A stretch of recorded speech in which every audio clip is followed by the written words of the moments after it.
పైన నిమ్మకాయ పిండుకున్నా కదా, టేస్ట్ అదిరిపోయింది. ఒక పట్టు కళ్ళు వాడదాం. హాయ్ అందరికీ నమస్తే, ఎట్లున్నారు? బాగున్నారా? ఈ రోజు నేను బావి దగ్గర మైసమ్మ కాడ జుట్టుకోడి కోసిన. జుట్టుకోడి కూర ఎలా వండుతానో జుట్టుకోడి కూర వండటానికి పొయ్యి మీద మట్టి పాత్ర పెట్టుకుంటానా.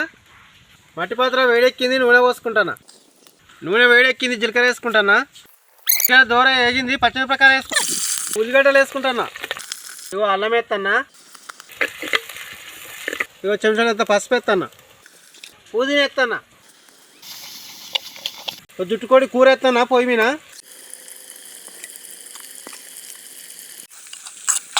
జుట్టుకోడి కూర మటన్తో సమానం, అందుకే తొందరగా ఉడకనీకి ఇగో మామిడి ఆకులు వేసుకుంటానా. ఇగో చెంచాలంతా కారం వేసుకుంటాను, ఒక పెద్ద గంటెడు కారం వేసుకుంటాను. ఇగో పచ్చిదానాల పొడి వేసుకుంటాను చిక్కగా రానికి. చెంచాలంతా ఉప్పు వేస్తానా, తగినంత ఉప్పు వేస్తాను.